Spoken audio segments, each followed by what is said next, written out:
that last night. What spectrum policy really matters. I'm just going to have just one slide on that and the challenges for the future.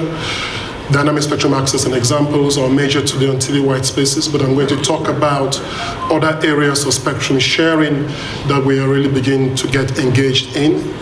Yesterday we had a workshop with no less than 15 regulators on countries where we actually went through a deep dive on some other spectrum sharing areas.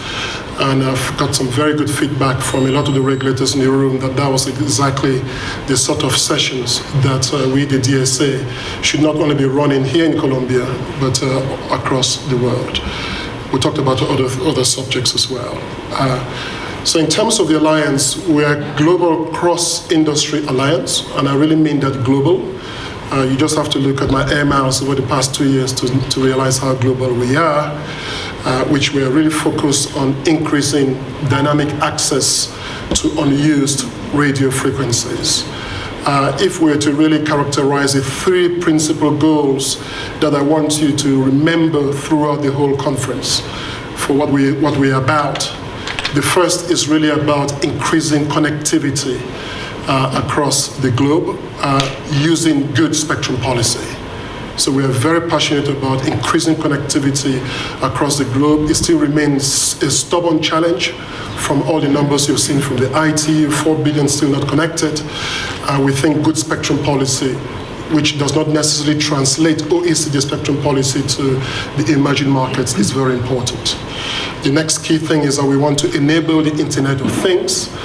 It's just a simple fact that in 3 to 5 years' time, there will be more things connected to the internet than people.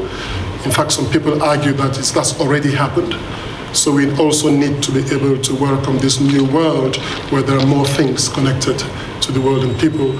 And one of the reasons we chose ANE here in Colombia is we know that's a key area that they're very passionate about within ANE here in Colombia. And then lastly, this whole area of the artificial spectrum crunch, where there is a spectrum crunch because of the way we statically allocate spectrum today. We are trying to lobby and advocate to regulators across the world that we could use more dynamic approaches going forward. So that's who we are as the Alliance. We really promote, as it says on that slide, spectrum sharing, really important. But we do have about 45 businesses and organizations and research institutions across the world who are members, and we are increasing every year. We've developed some model rules in the past, just in the case of TV, in the rules for the TV bands, but we are also going to be looking at developing rules for how we're going to promote sharing in other bands other than the TV bands. Why did we choose Colombia? We normally make these decisions as a board 2 years in advance. So I was down here in Colombia for the first time in October 2014, where I was speaking at an ANE conference on Internet of Things. I was very interested in that, obviously. I've just mentioned that IoT is one of the key goals for why we do exist. So that obviously piqued our interest. But another thing also really piqued our interest at the time because Oscar Leon, sitting here, was the Director General then of ANE. He is now the Secretary General of CITEL. We also had Mr. Wilches being the head of Regulatel. So we found out that the Colombians were incredibly connected across Latin America, and they have a fantastic spectrum regulator in ANE. Those were one of the key reasons. But also, it's interesting that I also point out this chart, particularly with Minister Luna in the room, where one of the things that we also look at when we work with other partner organizations, and one of the partner organizations we try and collaborate with where we can is called the Alliance for Affordable Internet, who clearly have a very strong mandate to try and promote internet for all. And one of the things they do is every year, they go through and do an analysis of, last year they did 51 countries, looking at all the regulations, all the policies to see how well they're going to promote connectivity for all, including things like gender and affordability imbalances that we tend to have across our respective countries. And as you can see on this chart, 2 years ago in 2014, when I was last here, Colombia was second after Costa Rica. Last year, Colombia came top. So I think Colombia really should be very proud of itself. We should give Colombia a hand of applause just at this moment in time.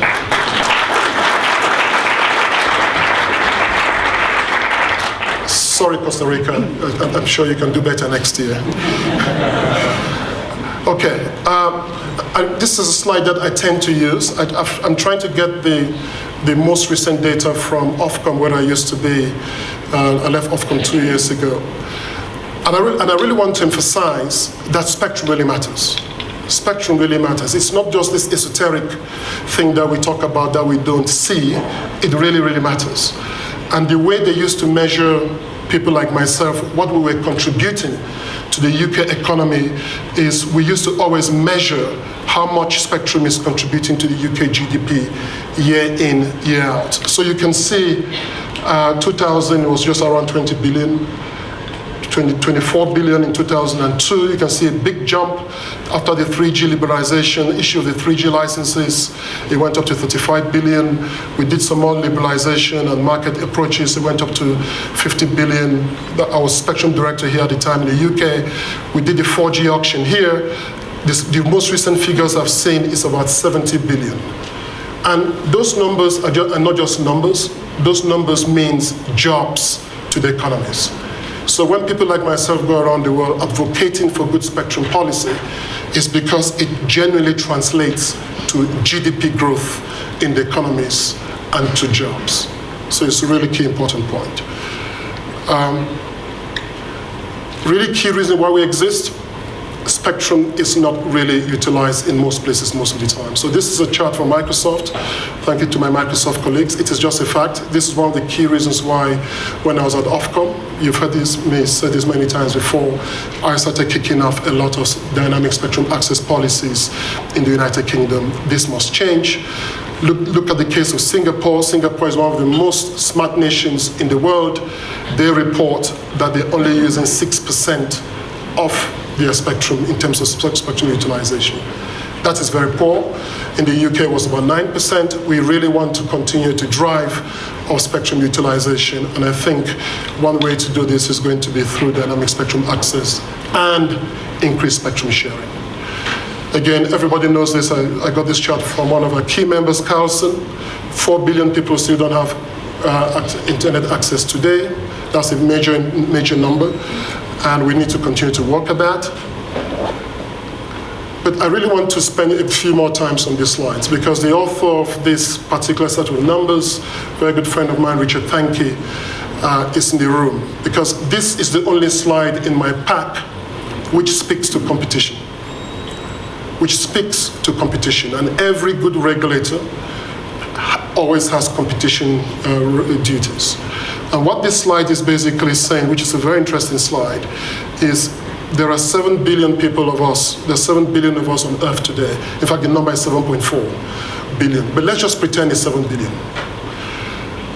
And then if you were to rank or to line up from the North Pole to the South Pole, all the 7 billion people on Earth, according to how rich we are,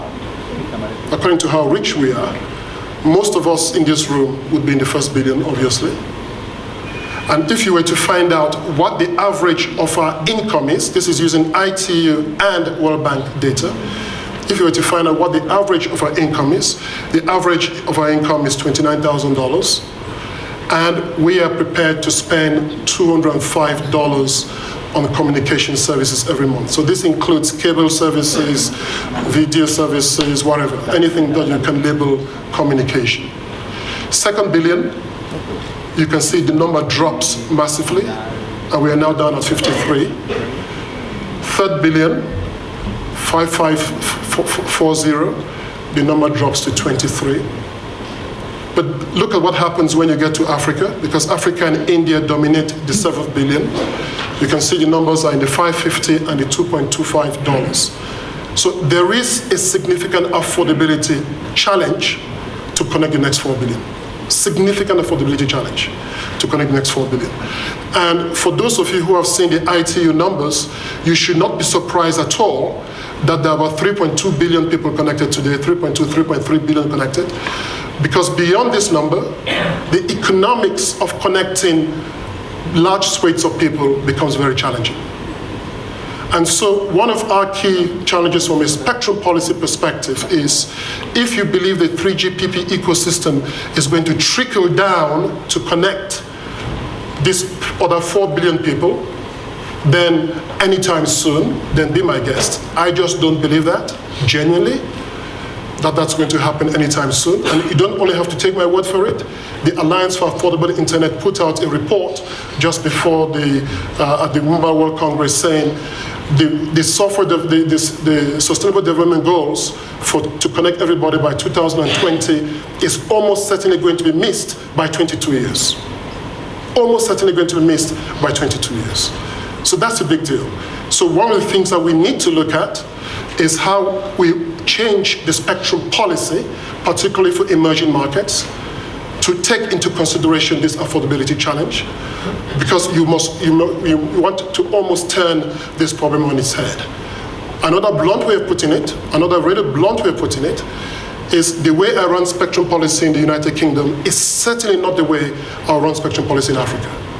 And I should have said that I come from Cameroon, Africa, originally, and I'm doing a lot of work in Cameroon, in Africa right now. And I will definitely not do spectrum policy in Africa the way I did spectrum policy in the United Kingdom. Okay, with that said, I just want to give you some examples of what we do. It's dynamic spectrum access. It's a spectrum sharing approach. My colleagues are going to talk about that later a lot more. But for those of you who are uninitiated in the whole area of TV white spaces or white spaces in general, this is the map of the United Kingdom. Small island. You can see Ireland there, Southern Ireland and Republic of Ireland there. You can see we've got 3 major transmitters using some particular frequencies, and I think this was channel 39. You can see that there are white spaces everywhere else across the rest of the United Kingdom and Ireland, because that channel 39 is not used elsewhere. And so there's a lot of spectrum being wasted, or frankly not being used across the world, and these are called white spaces. And you can see how by introducing small TV white space radios to provide broadband in different parts of the country, you can now actually start utilizing some of that part of channel 39, which otherwise would not be used in, as you can see there, 60% of the country. And you can think about that for channel 39, for channel 40, channel 51, et cetera, et cetera. You look across the VHF and the UHF landscape, there's a lot of spectrum lying out there. I can tell you in Africa, practically most of the spectrum is white. We're not only talking about white spaces, we're talking about white bands, completely white bands. So the idea is we can start taking some of these white spaces. It doesn't matter whether it's in the TV bands or in the VHF bands, and we can now start providing TV internet. Very important in the case of this that you got significant coverage capabilities of this 3 times less base stations, and you're using very clean spectrum at no cost. But the key point I want you to think about is really spectrum sharing. We are sharing that spectrum because the spectrum that is otherwise allocated to broadcasting, they are not using it in all of the places all of the time. On a secondary basis, we can have access to that particular spectrum using geographical database type techniques to be able to use that spectrum. Just to give you an idea of where we are across the world, our advocacy seems to be working, because even though I've not updated this chart, you can see a number of countries. We definitely got regulations in the United Kingdom, Canada, United States, and Singapore. In Africa, soon to be 1 or 2 countries in Africa. I don't want to necessarily name them right now. Working for a lot of countries in Asia. You may have seen some of the press releases that the DSA has been involved with in India, where there's some very interesting conversations about no spectrum, all spectrum must be auctioned in India. That's just wrong spectrum policy. And I've been strongly advocating against that. And now they've issued something like 8 TV white space licenses in India to begin the process of spectrum sharing in India. And we are here in Latin America for the first time, because if you look at this list,